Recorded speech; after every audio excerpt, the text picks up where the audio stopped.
What's up, guys? Brian Kelly here from Zombie Guitar. Here in today's video, I just want to give you a bit of insight into where all of this misinformation on the internet is coming from, how it affects your life, and I don't know, maybe just some suggestions as what you might do about it moving forward. So you may not even be aware of all this misinformation, because if you're at the stage where you're like learning the guitar, you're trying to figure out all this guitar stuff, you don't know what you don't know. So you can't necessarily tell the difference between correct information and bad information. So you may not even be aware of this flood of misinformation that I'm constantly talking about. Me, as being a teacher of this stuff, I have a pretty good understanding of the subjects that I teach, so I can see it clear as day. I can see like people giving bad information to other people. It's all over the place. It's like a flood. It's like a tsunami of misinformation, and it just takes over the internet. So I just want to talk about that in this video. So a lot of the stuff I want to talk about here today is like super common sense, like, oh, there's bad information on the internet. Wow, I never knew that. There's bad information on the internet, and you know that a lot of this bad information is coming from, people on TikTok and Instagram and whatever, posting on the different social medias and stuff like that. You know that stuff. But if you stick around and kind of listen to the whole thing I want to talk about here in this video, it gets a little deeper than that. Maybe you'll find this insight to be beneficial to you, maybe not, but anyway, let's get into it. So let's just see, where does this bad information come from? So from my experience, I haven't found that it comes from other guitar teachers. Now, I'm not saying every single guitar teacher out there knows exactly what they're talking about and are giving you 100% correct information. I'm not saying that at all. But what I am saying is that most of the videos that I watch and most of the sources of information that I see coming from other guitar teachers seems to be legit, seems to be good information. So the bad information is actually coming from the internet itself, from one person giving advice to another person who then gives the same advice to another person who then gives the same advice to another person, and then it just spreads like wildfire on the internet. So yeah, I just refer to this as bro science. I've spent many, many years of my life. I like, weightlifting and stuff like that. I'm not super jacked or anything, but I've always been into weightlifting and reading about different diets and stuff like that. The keto diet, counting your macros and stuff, blah, blah, blah, the different types of lifts, squats and deadlifts and pull-ups and stuff. I don't know. I like to stay in somewhat good shape. Anyway, so I spent like 10, 15 years spending a lot of time on internet forums, discussion groups, things like that, and they call it bro science. Like everyone, you're not getting your information in that world, the weightlifting world, the diet and nutrition world, weightlifting world. You're not getting your information from experts or people that know what they're talking about. You're just getting your information from other bros on the internet. That's why it's called bro science. There's actually a YouTube channel. It's called Bro Science. It's pretty funny if you ever wanted to check that one out. So yeah, it's like, I don't know, I've read so many things. It's just like, oh, the glycogen levels of your muscles and your lipids and your pH balance and this and that. And it's just like, does this guy know what he's talking about? Or is he just regurgitating information that he heard from someone else who is also regurgitating information that they heard from someone else? I don't know. So yeah, that's the same thing with the guitar world. Like the guitar world, all of this bro science is being passed around, and I'm looking at these posts on the internet and all the comments and stuff and all the advice that people are sharing with each other. It's just bro science, sharing bro science, blah, blah, blah. And I'm just like, ugh, it stresses me out so much. It really does. Probably shouldn't stress me out, to be honest with you, because it's the reason I have a job. Having the right information is like the thing that keeps me in business. So I probably shouldn't be stressed out about this. But I don't know. It annoys the crap out of me anyway. When I see people just like spewing this horrible advice, I'm just like, will you please stop it, man? Anyway, so what does, all right, so you have the whole guitar community, right? So let's say that every single person in the whole entire world that's trying to play guitar, let's say like 5% of those people are guitar teachers, and just assume that all 5%, that full 5% are giving the good information. I'm not saying that's true, but just for the sake of this video, let's just assume that those 5% of the whole guitar community is the source of information that you can rely on, That leaves the other 95% of the guitar community. Maybe some information's good, maybe it's not. That's where all the bro science lies. It lies in that other 95%, you know?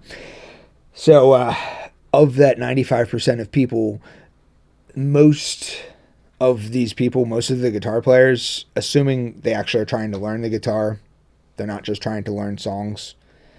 There's a lot of people that play guitar that only care about playing other people's songs and stuff. They don't really care about like unlocking the fretboard or learning the fretboard or anything like that.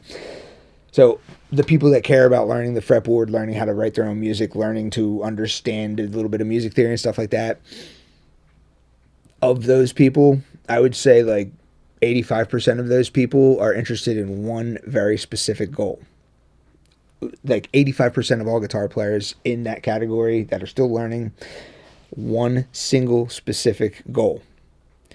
And what that goal is it's the same goal that is taught to a piano student on the very first day, the very first lesson. A piano student on their very first day learns how to play in key. This is also known as playing the major scale. This is also known as playing, depending on which note you start on within the major scale, this is also known as playing the natural minor scale. This is also known as playing the diatonic scale. This is also known as playing the key scale. Piano students may not know all of these different definitions on their first day, but they are learning this fundamental skill to understand music, to understand how music works. They're learning this very, very important thing on their first day. This is what all of the guitar community is also trying to learn. They just don't have they don't know exactly how to title it. They don't have a definition for the thing that they are trying to learn. It could take some guitar players 5 years to learn this. It could take some guitar players 20 years to learn this. Some guitar players may go their whole lives and still never actually learn it.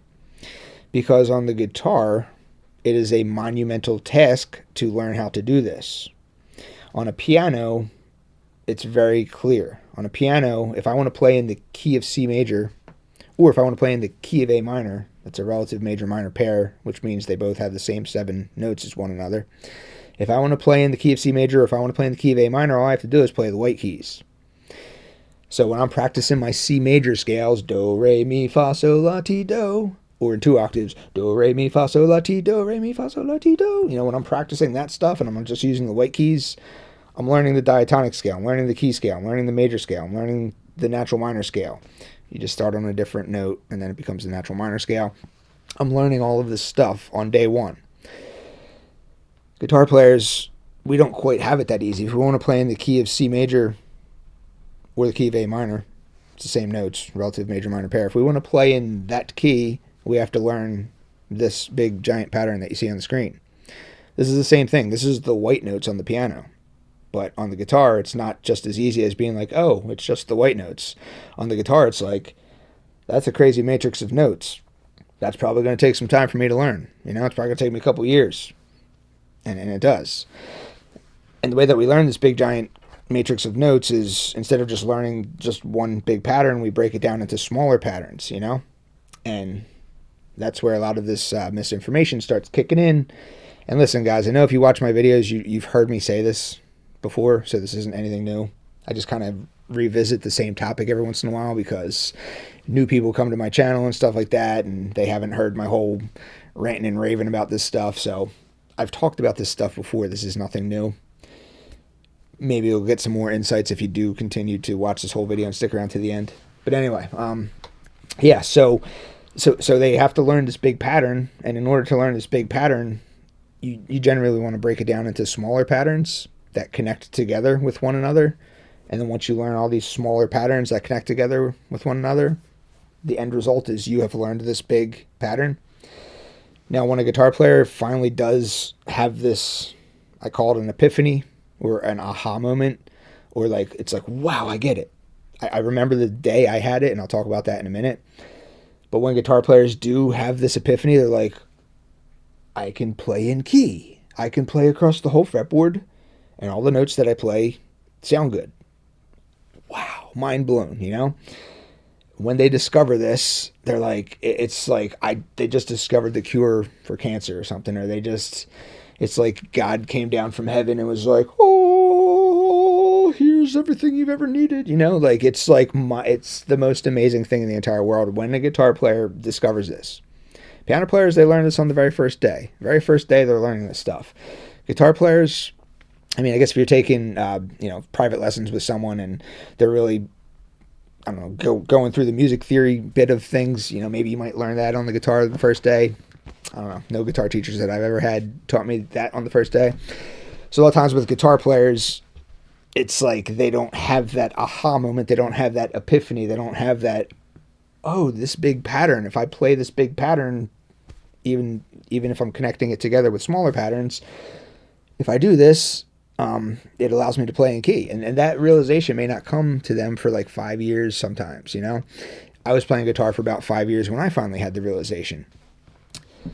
A lot of times these guitar players, though, they get to this place because they think that it was the cage system that got them there. Some bro on the internet thought they learned the cage system when they really didn't learn the cage system. And then that bro told another bro on the internet, hey, you got to learn your cage system. And then that bro told a third bro on the internet, hey, you got to learn your cage system. And then that bro told a broette on the internet. We got to include the girls too, because they're dealing with the same misinformation that we are too. So it's not just bro science, it's broette science too, bro and broette science, So that bro told the broette, hey, you got to learn your cage system. And then I don't know, years go by, the earth continues to revolve around the sun year after year after year, and this just gets worse and worse, and it spreads like wildfire, and then the whole internet thinks that the cage system is just 5 scale patterns that connect together to create this one bigger pattern, which it's not. That's not what the cage system is. So why does this affect you? Why does that even matter? Learning the cage system, even though you didn't learn the cage system, even though you just learned these 5 scale patterns that connect together, and allowing you to play this one larger pattern, which is the thing that piano students learn on day one. Thinking you learned the cage system allowed you to accomplish that goal, and that's a good thing. But it's kind of like fast food. I think this is a good analogy. Maybe it's not a great analogy, but I don't know. I'm saying it's like fast food because when you eat fast food, you're kind of just like satisfying your hunger. Yeah, I'm hungry. Let me just go eat like some fries and a cheeseburger and a milkshake or something like that. And it satisfies your hunger, but it's not like adding any value to your life, So when you learn the cage system like that, as just 5 scale patterns that connect together, you didn't really learn the cage system, but you think you did.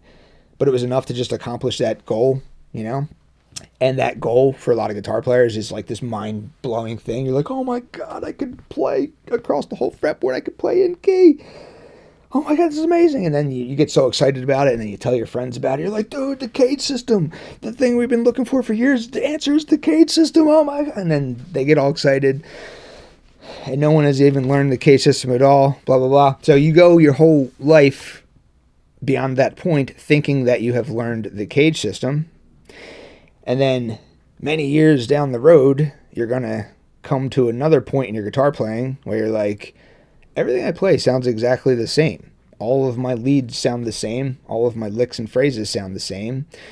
My lead work, it doesn't sound very melodic. It doesn't really sound connected to the chord progression that I'm soloing over. I could play 20 different songs. I could play a solo in 20 different songs that have 20 different types of chord progressions, but all of my leads pretty much sound the same, That is a problem that comes later on in your guitar life. So you've already connected all these scale patterns together, right? You've already done that. You've already had that aha moment, but that was like many, many years ago. That was like 5 years ago, 10 years ago. That's in the past. Your new problem that you're dealing with is trying to keep up with the chord changes, trying to be more melodic in your playing. The way to do this is called chord tone targeting. Arpeggios is pretty much the same thing. Chord tone targeting, arpeggios, keeping up with the chord changes, actually paying attention to the chords that you're soloing over, as opposed to just thinking about what key you're playing in. There's a whole bunch of different names for this new goal that you're going to have later on down the road. And that is what the cage system is for. That is what it is for. Problem is, you think you already learned the cage system. So you don't know to go revisit that, right?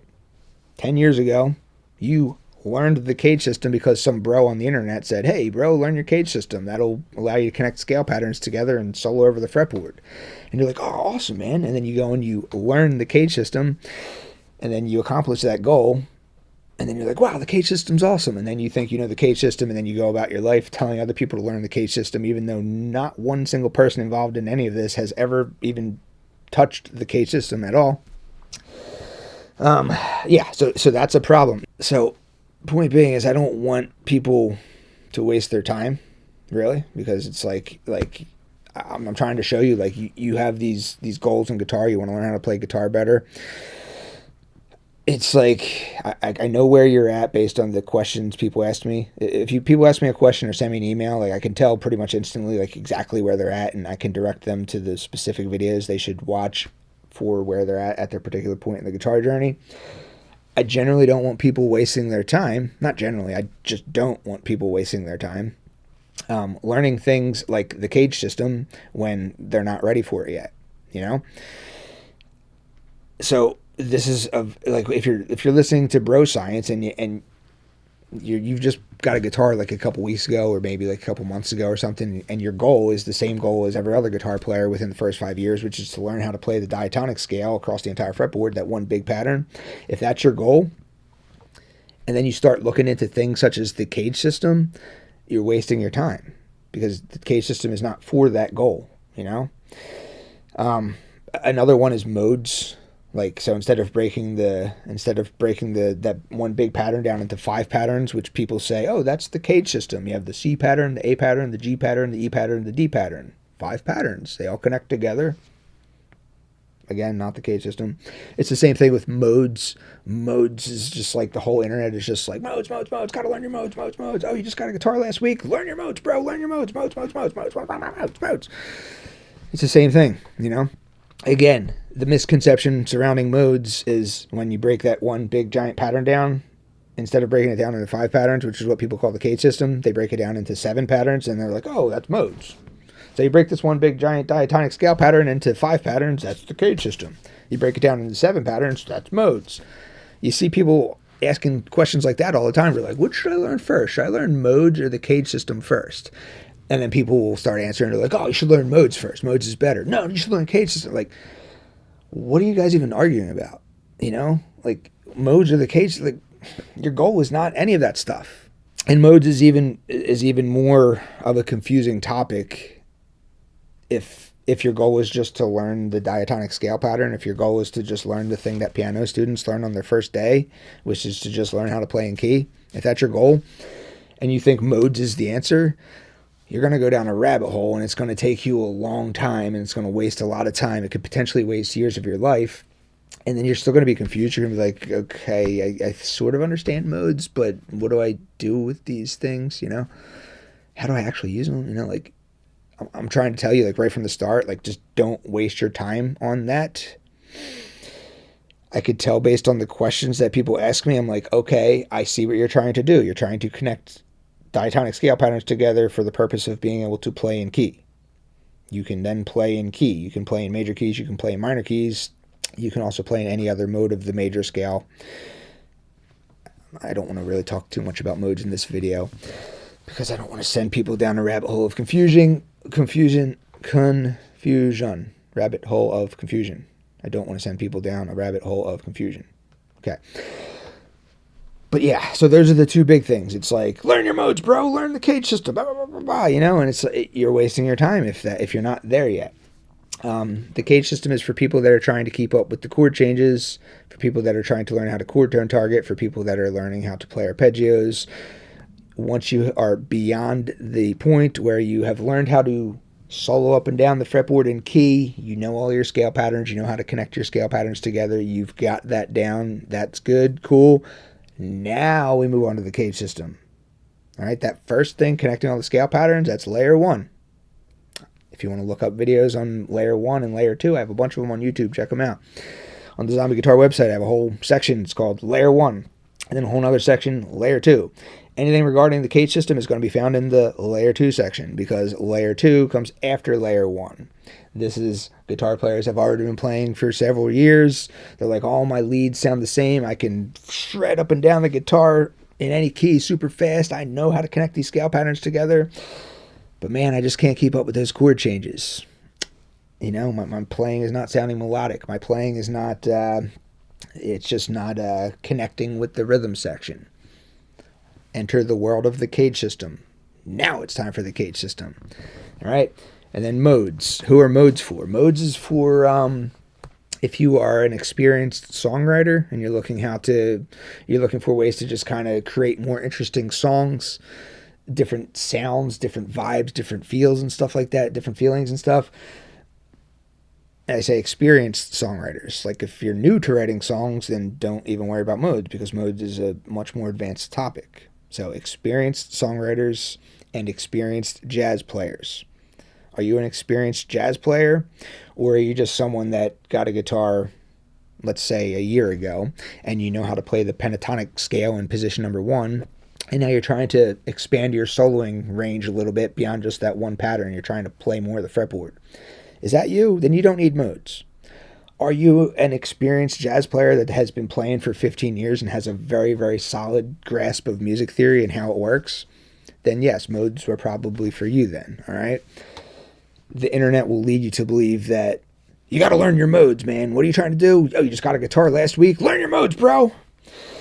Anyway, so I just want to share my story here and how I came to this realization myself. So the thing that did it for me, it wasn't the cage system.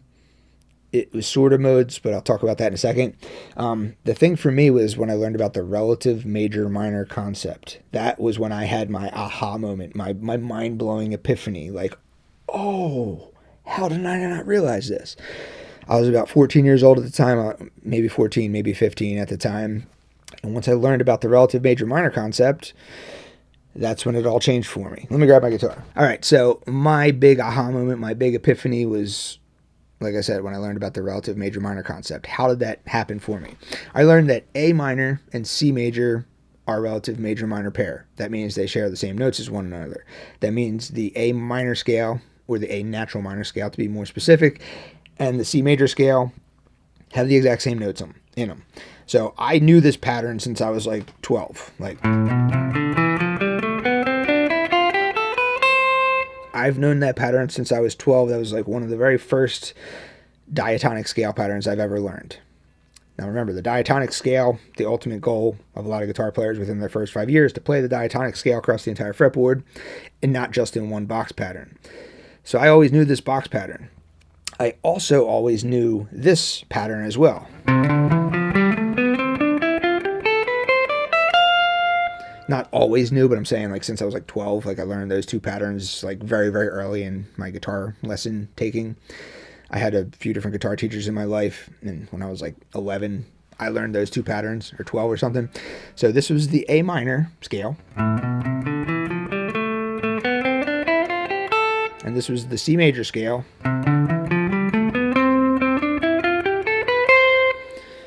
I thought that they were two different scales, you know? The day that I learned that those two scales were one and the same thing was my big epiphany. I didn't get it through some bro on the internet saying, learn the cage system, bro. I didn't get it through some bro on the internet being like, you got to learn your modes, bro. I don't remember exactly how I came up with this, but I just learned about the relative major-minor concept, and I was just like, I get it now. It all makes sense. So what this basically allowed me to do was to break out of the box. You may have heard that before, and that's what everyone, not everyone, but that's what a lot of guitar players within their first 5 years are trying to learn how to do. You know, they may learn these box patterns and stuff like that, like one box pattern. This is just your A minor scale. Noodle around in that, and everything's more or less going to sound good because you're playing everything in the same key.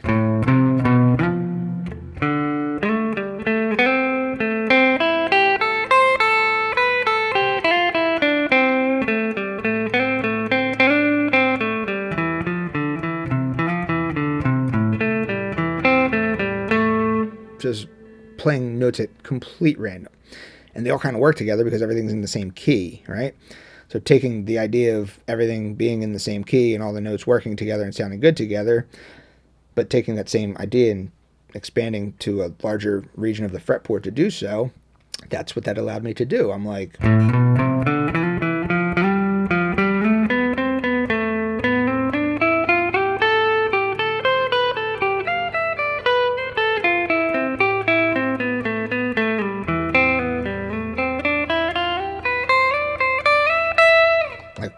like, is this me? Did I just turn into Joe Satriani overnight? Oh my God, it was just a mind blowing thing. So just that little that learning that this pattern is the same notes as this pattern. That was my aha moment. That was my epiphany. That happened to me at 14 years old, and I don't know. I guess that's the moment that I kind of got really super interested in learning about music theory and how it applies to guitar and all that stuff.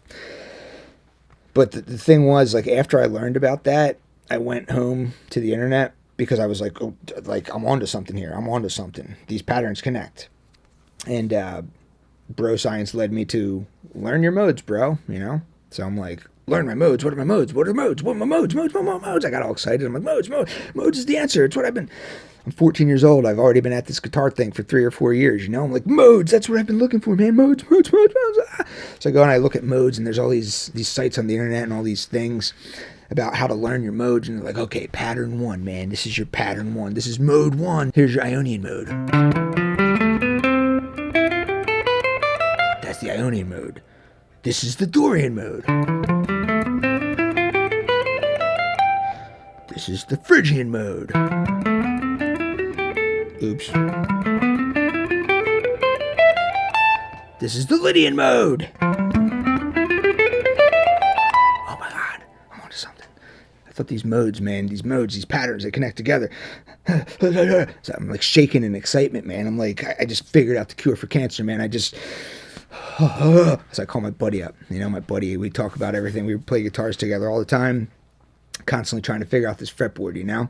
I'm 15 years old. I'm calling, get over to my house right now, man. Come over right now. And he comes over to my house, you know? I'm like, dude, modes. Modes, man. Modes is where it's at, dude. I learned my modes. You got to learn your modes. You know about modes? He's like, yeah, I think I heard about modes before. You got to learn your modes, bro. You got to learn your modes, you know? And then for like a couple of years, me and him were like, modes, you know? And it's like, I don't know, like I was under the impression that these 7 different connecting patterns were my modes and stuff. And I think that's why I'm so adamant about this stuff today, because I did eventually come to learn that those patterns in the fretboard are not modes. They're not at all modes, because you can also play modes on the piano too. So if modes are patterns on the fretboard and you can play modes on the piano, then how can they just be patterns on the fretboard if you can still play them on the piano? I don't know. They're not patterns on the fretboard. But yeah, that's why I'm so adamant about this stuff, because I was there, man. I was there. I literally was there. I had the aha moment. I had the moment where the scale patterns connected together with each other. I had it. And then I went down the rabbit hole of learning your modes, bro, you know, and for years I thought that that's what modes were. And, you know, I was just so excited about these modes, and I did my fair share of bad information spreading too. This was in my teenage years now, so forgive me, but I called up my cousin, who is another guitar player as well. I'm like, dude, you got to learn your modes, bro. Learn them right now. Just stop whatever you're doing and learn your modes. And then he went and he learned his modes on the internet. And how do you think that he learned his modes on the internet? He came to the same conclusion that I did. He's like, oh, modes are these connecting scale patterns. Pow! So he had the mind-blowing experience. And I helped him to have that mind-blowing experience. I helped him to have that aha moment by telling him to learn his modes. And then he went and he learned his modes, just learned the 7 connecting scale patterns. And then he also was super happy and felt like he just, you know, did the amazing and solved all of the world's problems, because it's a big thing when you figure out how to connect these scale patterns together. But I didn't learn my modes at that point. My buddy didn't learn his modes at that point. My cousin didn't know that no modes have been learned in any of that stuff. But we did achieve our goal, though. We achieved our goal at that time. We were still newer guitar players, and learning your modes allowed us to do that, you know? So, probably could have got there a lot faster. with the goal being to play over the entire fretboard in one single key. I kind of came up with my own thing myself. It's just like, this is pattern 1. And then the second pattern, the first 2 patterns of my mind-blowing epiphany. Pattern 1, pattern 2, and then this is pattern 3. And then to continue moving up the fretboard again, you're just back at pattern 1 again. You're just an octave higher, so you're up here. The whole fretboard, you can cover it in 3 patterns, you know. So the goal is to play in key across the entire fretboard. The goal is to get there as quickly as possible. Maybe not as quickly as possible, but I don't know. Like, you want to get to that goal, you know. You're hungry, eat some fast food. You just want to solve your hunger. You just want to cure your hunger. That's why sometimes fast food is the answer. Well, same thing. You have this goal. You're trying to figure out how to play across the whole fretboard in one single key. In my opinion, just learning the 3 patterns way to start out is kind of the quickest way to get there.